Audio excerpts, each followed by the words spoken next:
This is a dog-to-dog video of these two young German Shepherds. The black and tan one is a female, about 1 to 1.5 years old, and the browner of the two is a 9-month-old male, and he's neutered and has all of his vaccines and everything. They just met and they're already fast friends. So they're both very good with other dogs. We knew he would be because he's already been evaluated and tested here at the shelter.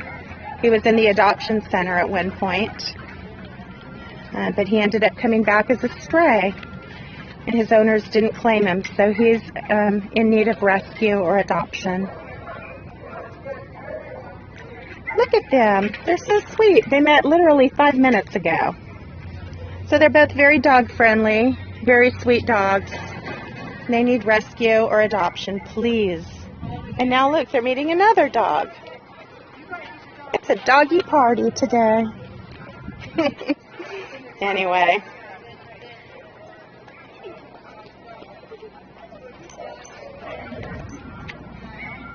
Please rescue these young dogs.